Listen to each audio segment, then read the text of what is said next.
Kami hadir kembali, channel MyClub ID menghadirkan pengujian power supply, dan di video kali ini kita akan langsung menguji beberapa power supply yang kami beli sendiri. Kami ada bukti pembeliannya dan kami akan tampilkan masing-masing dari power supply yang kami beli sendiri ini. Semuanya ada 4 power supply berkapasitas 500 watt. Seperti apa hasil dari pengujian? Tonton video ini sampai selesai.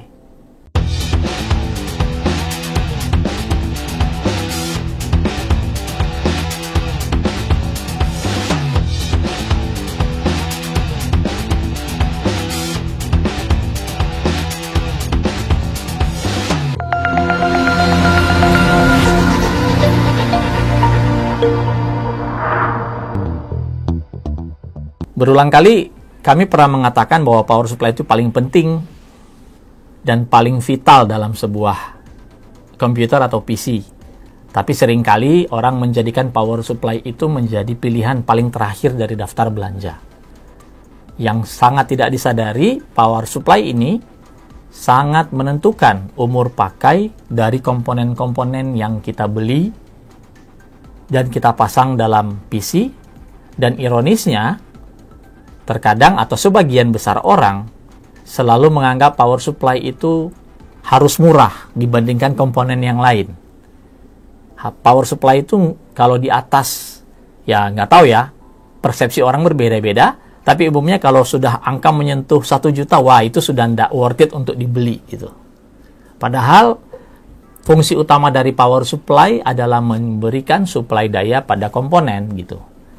Untuk itu hari ini di video ini kami menghadirkan 4 power supply berkapasitas 500 watt dari beberapa brand untuk kami uji apakah klaim dari masing-masing vendor ini betul adanya, apakah harga yang kalian bayarkan, mungkin sebagian dari kalian adalah pengguna dari power supply ini, apakah harga yang kalian bayarkan itu sesuai dengan apa yang diklaim oleh si vendor power supply.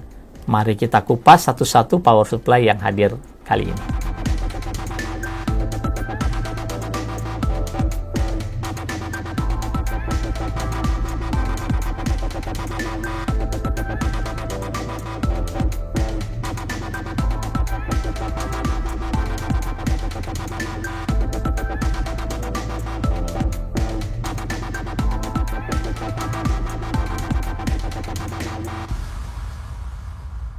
Antec adalah salah satu brand power supply internasional, global. Kami sudah cek websitenya, dan seri VP500P ini, PP itu menunjukkan plus. Memang betul ada tercantum di websitenya dengan spesifikasi yang cukup informatif ya. Untuk memilih power supply itu memang salah satu yang paling penting itu melihat data yang diberikan oleh vendor, dan biasanya ini ada di website dari pabrikan masing-masing power supply. Antec VP500P ini memiliki beberapa spesifikasi. Dia memiliki sertifikasi 80 plus white ya. 80 plus white, lalu total wattnya itu ada di 500 watt. Kemudian ada aktif PFC-nya dengan spesifikasi tipikal di atas 0,9. Lalu input voltage-nya universal 100 sampai 240 volt. Garansinya 3 tahun. Non-modular, dan semuanya juga ini non-modular yang kita uji. Kemudian ada protection UVP, OVP, SCP, OPP, sama NLO. Cukup lengkap. Kipasnya 120 mm, silent fan. Dan ada satu buah 24 pin, satu buah 4 plus 4 pin atau 8 pin, EPS 12 volt, lalu 2 buah 6 plus 2 pin untuk PCI Express untuk kartu grafis, 7 buah konektor untuk SATA, 2 konektor molek, dan 1 konektor floppy disk. Untuk masing-masing relnya, 3,3 voltnya ada di 18 ampere, 5 voltnya ada di 16 ampere, plus 12 volt single rail, 38 ampere, minus 12 voltnya 0,3 ampere, dan plus 5 VSB-nya ada di 2,3 ampere. Oke, mari kita langsung tes Antec VP500P. Antec VP500P Plus ini sudah kita pasang di mesin loader. Tegangannya 220 volt. Sudah dalam keadaan standby, tapi kita belum hidupkan, belum ada beban sama sekali. Tegangan, kemudian kita lihat konsumsi dayanya di saat idle ini. Tanpa ada pembebanan, ya, belum hidup sama sekali, ya. Lalu kita kembalikan ke tegangan, kita start on. Ini masih kondisi belum ada beban, dia sudah hidup dan kipasnya langsung berputar. Jadi tanpa beban, power supply Antec VP500 ini langsung berputar kipasnya. Lalu kita lihat berapa konsumsi dayanya saat tidak terbebani, yaitu 7 watt ya, untuk menghidupkan kipas dan beberapa komponen standby lainnya seperti plus 5 VSB itu langsung power on-nya langsung on, ya, langsung sudah mengambil konsumsi daya dari listrik dari PLN. Oke, kemudian kita bebani. Tadi kita sudah informasikan 12 voltnya single rail 38 ampere. Pelan-pelan kita menaikkannya. 3,3-nya di 18, 5 voltnya di 16. Kita naikkan dulu semuanya. Kita set dulu standar semuanya, ya. Plus 5 VSB di 2,5 ampere. Lalu minus 12 voltnya di 0,3 ampere. Oke, 12 volt kita naikkan jadi 20 ampere lagi. Lalu yang 5 volt itu 16 ampere, sudah 16 ampere, 8 plus 8, 3,3 itu 18 ampere, 16 tambah 2, 18 ampere. Tinggal kita menaikkan 12 voltnya menjadi 38. Ini 30 dan ini 8. Ya. Ini sudah dalam keadaan sesuai dengan tulisan yang ada di badan power supply, sesuai dengan apa yang vendor klaim. Dalam kondisi full load ini kita bisa buktikan dengan total daya yang saat ini berjalan atau ditarik dari PLN itu sekitar 750 watt. Ingat, kapasitas power supply ini 500 watt. Kita lihat rail tegangannya 12 voltnya masih bagus, 3,3-nya juga masih bagus, plus 5 voltnya juga masih bagus. Nah, dalam kondisi full load ini kita akan mulai menurunkan tegangan, mensimulasikan kondisi listrik pada kondisi tegangan naik dan tegangan turun.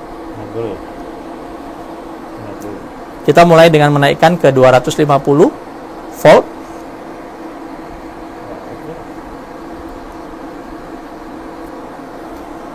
Volt. Ya, masih berjalan dengan baik. Tegangan juga belum ada perubahan yang berarti di 12, 3,3 dan 5 volt.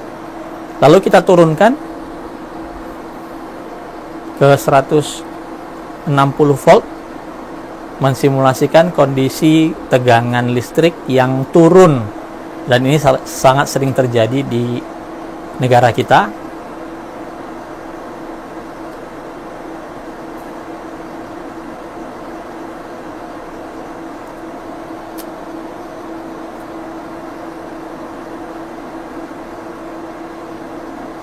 Oke.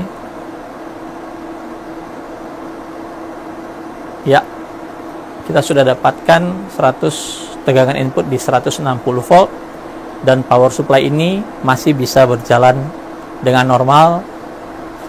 Terus kita lihat konsumsi dayanya di 160 volt naik, ya, sekitar 16 watt karena ada kompensasi ketika power supply ini berusaha menetralkan tegangan input yang jauh di bawah yang seharusnya, 766 watt. Kita kembalikan ke kondisi normal di 220 volt lagi.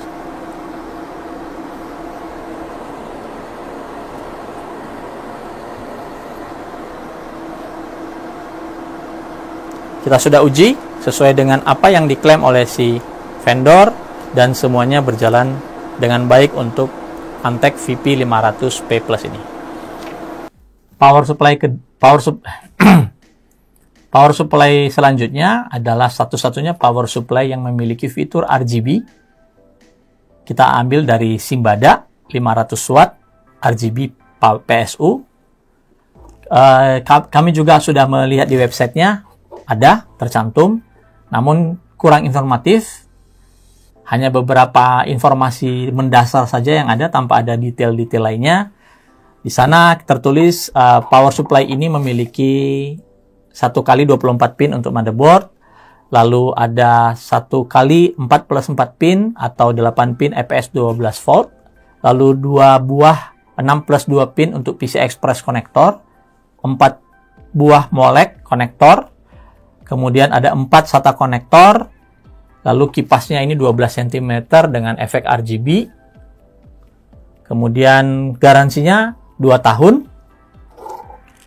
kabelnya juga sudah black ribbon cable atau kabel pipih ya, jadi lebih bagus dalam pengaturan dalam casing juga.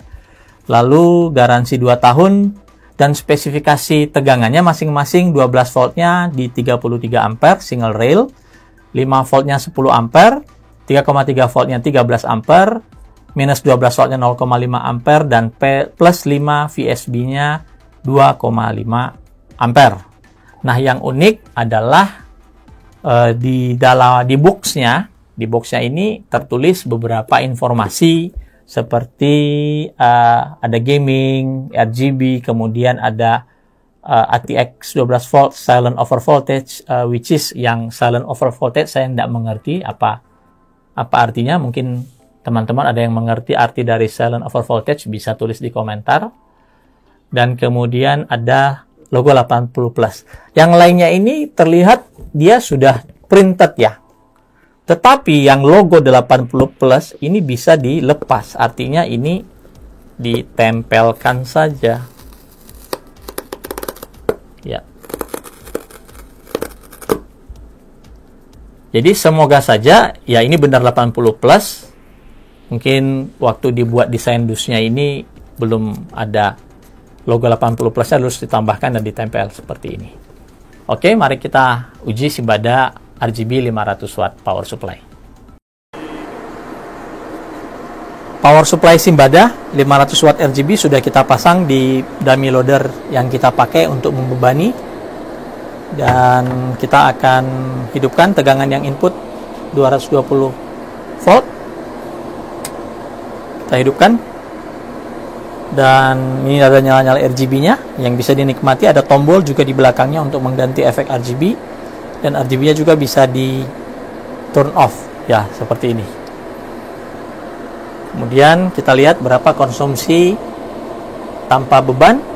4 tanpa bebannya itu di 7 watt lebih ya, maklum karena ada RGB yang harus dihidupkan, jadi konsumsi dayanya ketika belum dibebani lebih tinggi dari biasanya ya. Biasanya itu ada 3 sampai 5 watt, tapi ini bisa sampai 7. Jadi normal saja.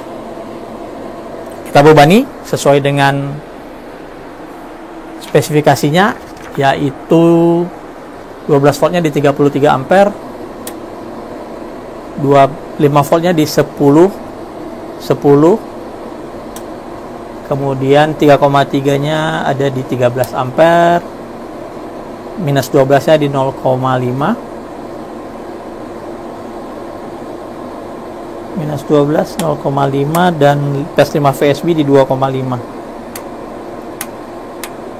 Oke, kita mulai naikkan sesuai dengan spesifikasi yang tertera. 10 ampere di 5 volt itu agak kecil ya, bahkan menurut saya agak sedikit terlalu kecil banget dibandingkan 550 watt yang lain spesifikasinya. Tapi oke, kita jalankan saja. 10 watt 13 ampere di 3,3, dan di 12 voltnya kita load sesuai spesifikasinya, yaitu di 33 ampere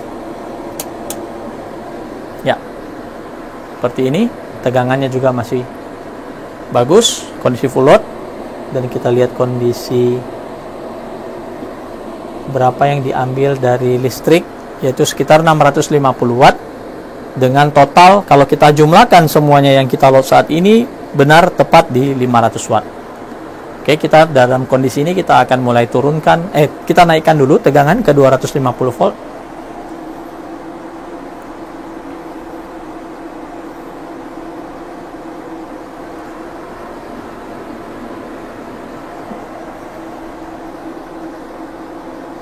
...250 volt masih oke. Tegangannya juga masih baik. Lalu kita turunkan ke 160 volt. Sekali lagi kita turunkan ini untuk mensimulasi kondisi di Indonesia, dan kita juga ingin melihat apakah benar ada proteksi di power supply ketika pada kondisi full load, yaitu semua kapasitas yang ada di power supply ini sekarang sedang benar-benar dibebani ya, sesuai spesifikasi yang tertera. Oke, kita bisa melihat, coba diperhatikan di tegangan ini ketika mulai di 160-an, mulai tampilannya mulai ngaco banget. Ya, jadi kita tidak melanjutkan, turunkan lagi karena kondisi ini si power supply masih nyala dan tetap mengalirkan arus ke komponen. Ini sangat berbahaya sekali. Padahal tegangannya itu sudah tidak karu-karuan, kadang sampai ke 6 volt. Bahkan ada yang tadi muncul angka 1 dan bahkan bisa melompat sampai ke angka yang lebih tinggi lagi. Nah, seperti ini. Oke, kita kembalikan, kita normalkan lagi ke 220. Oke. Jadi kita tidak bisa lihat berapa konsumsi dayanya di 160 volt tadi itu karena tegangannya sudah nggak karu-karuan, dan power supply ini menurut kami tidak memiliki proteksi ya, karena dia tidak mau cut off, dia tetap mengalirkan arus ke komponen yang kita gunakan. Demikian pengujian kita dengan power supply Simbada 500 watt. Power supply berikutnya, power supply yang menurut saya super istimewa. Kenapa super istimewa? Ini memiliki garansi terlama dari 4 power supply ini. Legacy, ini Innovation Legacy Series 500 watt dengan garansi 8 tahun replacement, tertulis dengan jelas, dan ini nggak ditempel dengan stiker, ini dicetak ya. Sayangnya kami tidak menemukan informasi dari brand ini di website, jadi kami hanya bisa merangkum dari apa yang kami lihat secara fisik ya. Innovation Legacy Series ini modelnya INLE500 ST, dan rangkumannya untuk spesifikasinya dia memiliki satu buah 24 pin untuk power connector di motherboard, lalu ada 1x4+4 pin atau 8 pin plus EPS 12 volt, lalu ada 2 konektor 6+2 pin untuk kartu grafis atau PCI Express, kemudian 3 buah molek konektor, 4 konektor SATA, dan kipas pendinginnya berdiameter 120 mm ya. Dan sekali lagi yang paling istimewa dan bisa di highlight dengan jelas adalah garansi 8 tahun replacement, dan ada logo bertuliskan 80 plus gold 230 VIU ada di sini. Jadi ini menurut bodinya, menurut informasi yang ada di body power supply dan kemasannya, dia memiliki sertifikasi 80 plus gold 230 volt. Ya, harganya nanti kita kasih tahu harganya masing-masing di kesimpulan akhir. Nanti kita akan buktikan juga. Lalu untuk spesifikasi tegangan yang tercantum di badan power supply, plus 20 voltnya 40 ampere single rail, lalu plus 15 voltnya 20 ampere, plus 3,3 voltnya juga 20 ampere, minus 12 voltnya 0,3 ampere, dan plus 5 VSB-nya 3 ampere. Oke, langsung kita uji saja power supply Innovation Legacy 500 watt ini. Power supply Innovation Legacy 500 watt ini sudah kita pasang di mesin demi-loadernya kita. Lalu kita Lihat tegangan.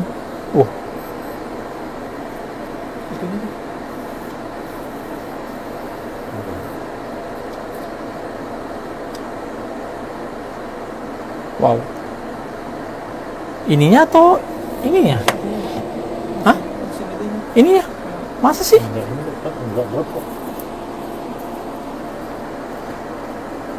Tuh, mati.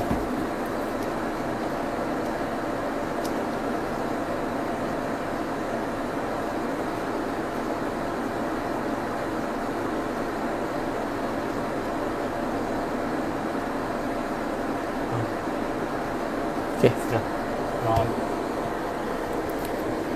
Power Supply Innovation Legacy 500 watt ini sudah kita pasang, dan klaim vendornya tadi mengatakan ini 80 plus gold 230 dengan ada logo 95 plus 50% load. Saya nggak mengerti apa maksudnya ya. Oke, kita akan uji. Kita sudah hidupkan, dan kita hidupkan tanpa beban saat ini. Tegangan input 220 volt, kipas sudah berjalan dalam kondisi idle, belum ada beban. Kita lihat konsumsinya berapa. Konsumsinya sekitar 3,3 watt pada kondisi seperti ini. Lalu kita mulai akan load sesuai dengan tulisan yang ada di body power supply-nya, yaitu di 12 voltnya 40 ampere, 5 dan 3,3 dua-duanya 20 ampere. Kita load perlahan dulu. Minus 12 voltnya 0,3 ampere dan 5 VSB nya 3 ampere.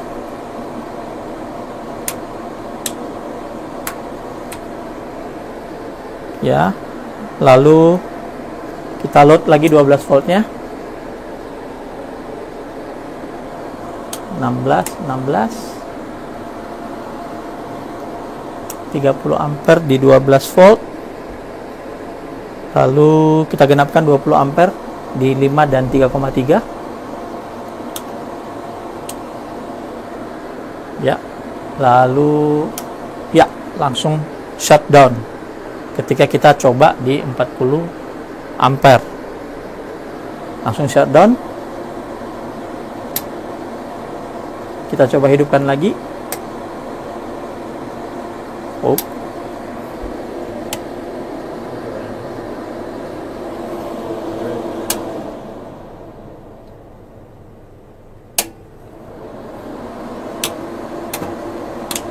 Kita normalkan lagi dulu semuanya.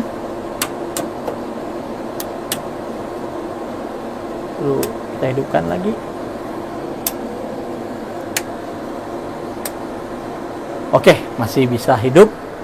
Kita ulangi lagi, tadi dia mulai shutdown di 40. Ketika kita mau load di 40, dia langsung melakukan shutdown. Oke, kita load kembali.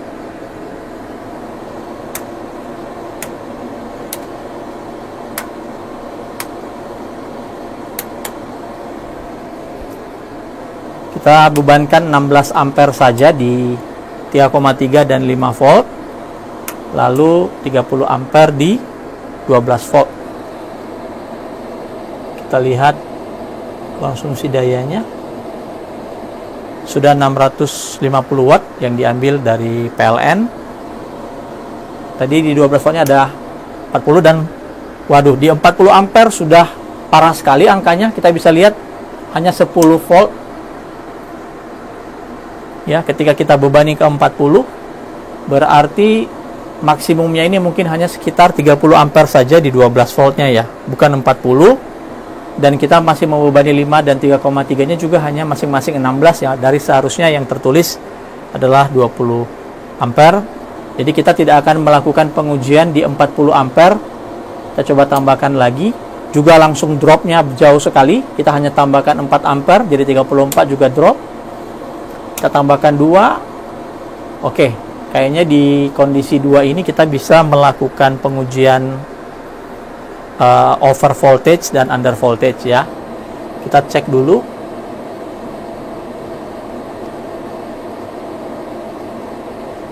Ya, konsumsi dayanya 672 watt, dan kita mulai naikkan dulu ke 250 volt.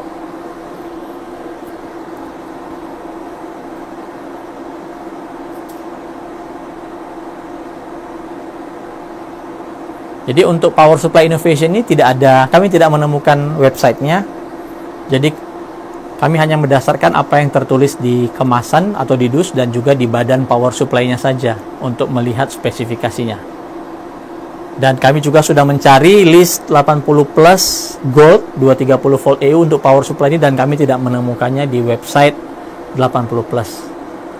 Oke, kita sudah di 250 tadi bisa, lalu kita turunkan ke 160 volt tegangan inputnya.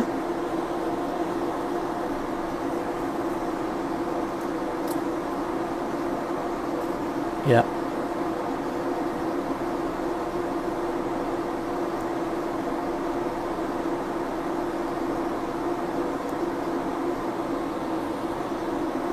Ya, 160 volt sudah tercapai. Kita cek berapa konsumsi dayanya saat ini. 700, sekitar 710-715 watt ya di kondisi ini. Tapi tadi ingat kita tidak bisa meload 12 voltnya di 40 ampere dan dia langsung cut off, mati. Langsung cut off di voltase sekitar 160-an. Dia cut off. Kita normalkan dulu tegangan inputnya dan kita lihat apakah power supply ini masih bisa menyala. Kita normalkan. Oke.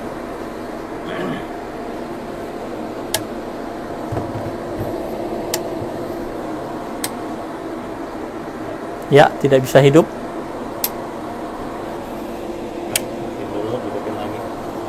Matiin dulu mesinnya lagi.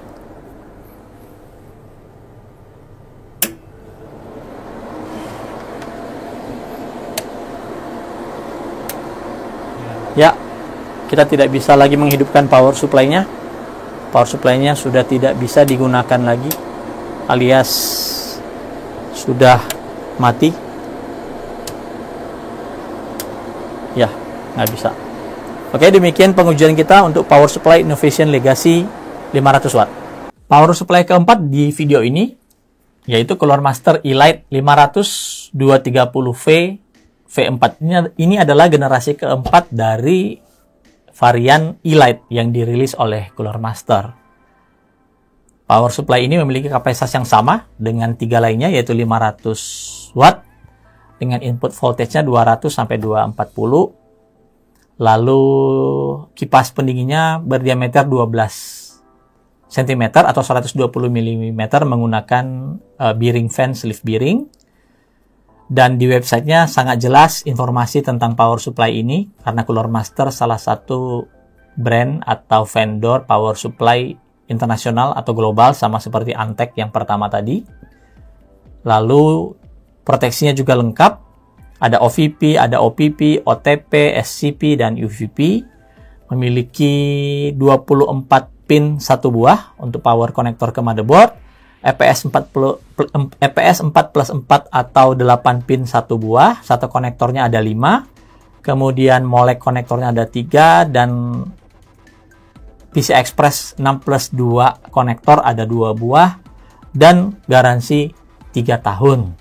Ya, garansinya 3 tahun. Kabelnya masih belum ribbon, black ribbon kabel, masih kabel biasa yang di sleeve hanya di kabel jalur 24 pin saja, dan dia memiliki efisiensi 80 plus standar 230 volt EU. Ya, untuk spesifikasi masing-masing tegangannya, 12 voltnya ada di 38 ampere single rail, plus 5 volt di 16 ampere, plus 3,3 volt 14 ampere, minus 12 volt 0,3 ampere, plus 5 VSB-nya di 3 ampere. Oke, mari kita uji Cooler Master E-Lite 500 V4 ini. Power supply Cooler Master E-Lite 500 watt V4 ini sudah kita pasang di dummy loader. Tegangan yang kita input 220 volt dan kita mulai hidupkan. Kipasnya sudah berputar. Lalu kita mulai bebani sesuai dengan tulisan yang ada di badan power supply. Dan dalam kondisi idle ini konsumsi dayanya 6 watt sebelum ada pembebanan ya. 6 watt. Oke, kita mulai naikkan. Di 12 voltnya single rail 38 ampere, 5 volt dan 3,3 nya masing-masing 16 dan 14, minus 12 nya di 0,3, dan plus 5 VSB nya di 3 ampere. Lalu kita penuhkan sesuai spesifikasi. 12 volt ada di 38. Oke, ini sudah berjalan di total lebih dari 500 watt sebenarnya kalau mau kita jumlahkan. Sekitar 560 watt lah, sekitar itu. Sama seperti tadi pengujian kita untuk Antec VP yang pertama. Itu juga sama, kita sebenarnya sudah membebaninya lebih dari apa yang tertulis.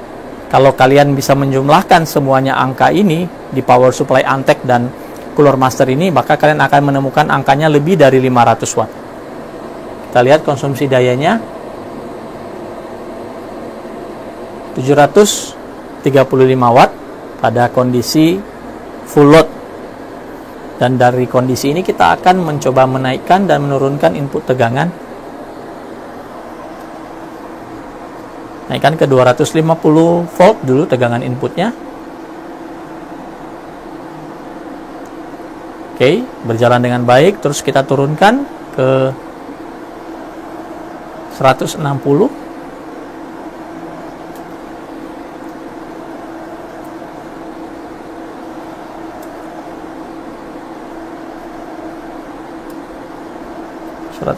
volt. Oke. Ya, sudah kita dapatkan 160 volt. Dan kondisi dia sudah cut off. Proteksinya berjalan sepertinya. Kita lihat apakah dia masih bisa dihidupkan. Normalkan dulu.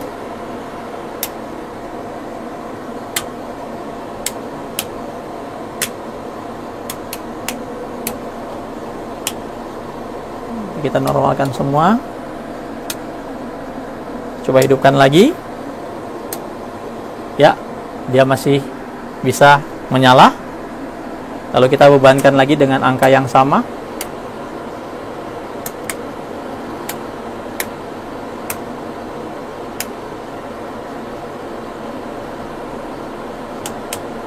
Ya, 38 ampere di 12 volt. Lalu kita coba turunkan lagi. Berarti tadi proteksi under voltage-nya itu berjalan dengan baik. Dia meng-cut arus yang masuk ke komponen di komputer kita agar komponen kita itu tidak mengalami kerusakan. Kita turunkan di 160. Ya. Ya, dia cut off lagi. Artinya proteksi under voltage proteksinya berjalan dengan baik. Dan kita buktikan dengan kita normalkan kembali di 220 dan kembali kita hidupkan. Berarti tetap hidup atau mati?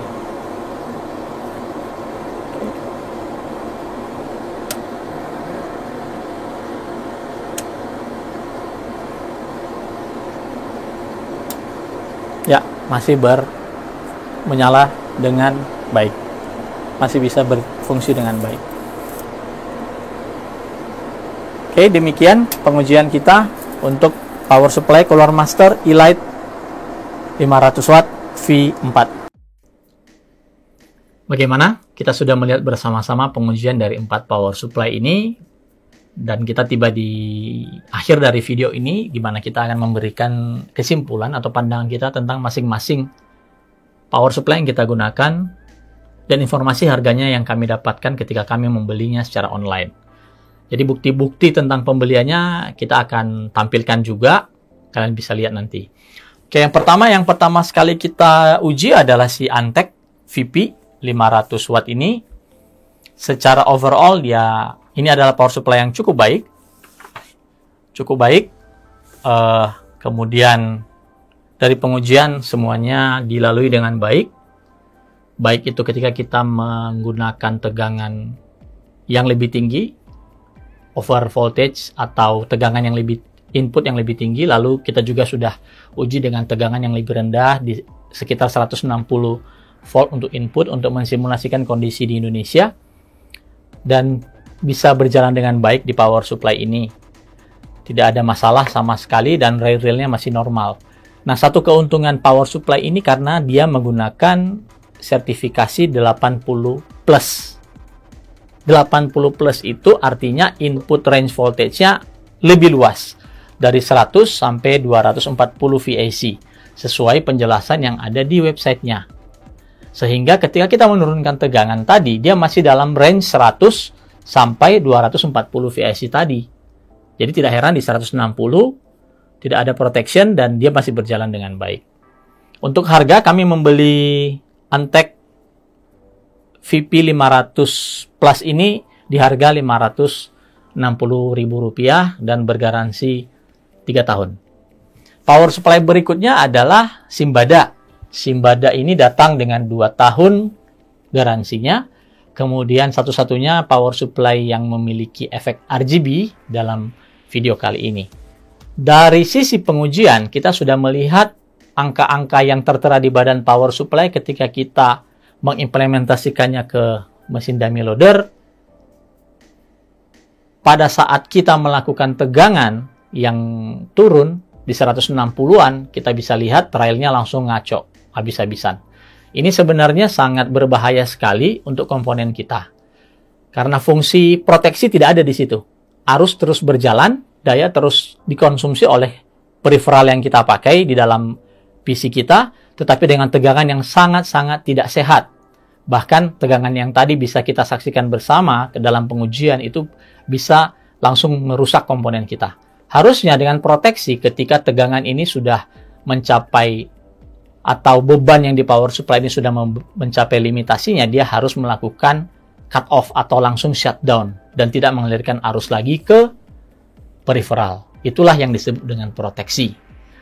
Nah, untuk si Simbada ini kami beli dengan harga Rp545.000. Sebuah power supply kapasitas 500 watt dan ada RGB.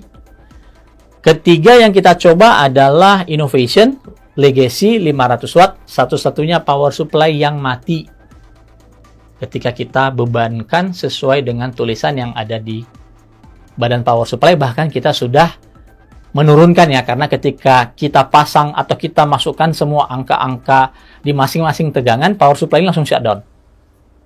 Ya, dan ketika kita melakukan pengujian under voltage, di situ power supply ini mengalami kerusakan. Nah, yang menjadi tanda tanya besar bagi kami sebenarnya adalah sertifikasi yang tertulis di situ, 80 plus gold 230V, yang seharusnya untuk kelas efisiensi yang cukup tinggi, gold itu cukup tinggi ya. Hal seperti ini harusnya tidak terjadi. Untuk Innovation 500 watt ini kita beli dengan harga Rp527.000 dan dia bergaransi 8 tahun replacement. Ya. Dan terakhir yang kita coba adalah power supply Cooler Master E-Lite 500 watt V4 generasi keempat yang dapat dibeli dengan harga Rp629.000, power supply termahal dari semua pengujian, bergaransi 3 tahun replacement, dan dari pengujian semua berjalan dengan lancar dan terlihat proteksi dia atau proteksi yang dimiliki oleh power supply ini benar-benar bekerja dengan baik. Ketika dia menyentuh 160, bebannya sudah melebihi apa yang bisa ditoleransi oleh si power supply, dia melakukan cut off. Tidak melanjutkan mengalirkan arus listrik ke komponen. Sehingga komponen kita tidak menerima tegangan atau kelistrikan yang tidak baik untuk umur pakai atau keawetan dari peripheral yang kita pakai. Bisa VGA, bisa motherboard, dan lain-lain. Nah, perbedaan yang jelas antara Antec dengan Cooler Master yang ini itu di sertifikasi. Kalau si E-Lite ini, dia memiliki sertifikasi 80 plus 230V. Artinya apa? Input tegangan yang bisa diterima si power supply ini hanya 230 volt atau range 200 sampai 240 volt. Tidak seperti Antec VP tadi yang bisa dari 100 sampai 240 karena dia memiliki 80 plus Kalau ini 80 plus 230V. Jadi tulisan 230V itu sangat mempengaruhi spesifikasi dan kemampuan power supply itu sendiri. Dan tadi kita berulang kali, 2 kali atau 3 kali kita coba tadi di video, dia tetap cut off ketika menyentuh batas toleransi tegangan yang bisa dia terima. Itu masing-masing dari pengujian tadi. Dan kesimpulannya apa? Kami bisa mengatakan harga dari keempat power supply ini kurang lebih di range yang sama. Tidak begitu jauh beda. Tapi dari pengujian terlihat kualitas yang membuktikan harga yang Anda bayarkan. Jadi kalau tadi Anda memilih sebuah power supply yang punya RGB, yang kualitasnya, ya kalian bisa lihat sendiri tadi ketika kita melakukan pengujian, atau kalian yang teriming-imingi dengan garansi panjang, 8 tahun. Tetapi kalian juga bisa lihat tadi, yang 8 tahun ini satu-satunya power supply yang mati total dalam pengujian yang kami lakukan. Atau power supply yang memiliki brand global atau internasional, memiliki website, memiliki informasi yang jelas, memiliki detail fitur-fitur proteksi yang bisa dipertanggungjawabkan seperti yang dimiliki oleh Cooler Master dan Antec. Di sini kami tidak ingin mendiskreditkan satu atau dua merek, tapi kami ingin memberikan fakta, inilah harga yang Anda bayarkan pada power supply yang menjadi pilihan Anda. Dan ingat, power supply itu adalah jantung, adalah segalanya bagi peripheral PC yang kita miliki. Jadi seharusnya Anda tidak perlu terlalu cheap atau terlalu pelit untuk spend dana membeli sebuah power supply yang memang bisa dipertanggungjawabkan spesifikasinya, memiliki proteksi yang luas, ya, dan memiliki after sales yang baik. Demikian video kali ini, semoga berguna. Jika bermanfaat, kalian bisa share, kalian bisa subscribe, dan kalian juga bisa berkomentar. Sampai ketemu di pengujian power supply kami berikutnya.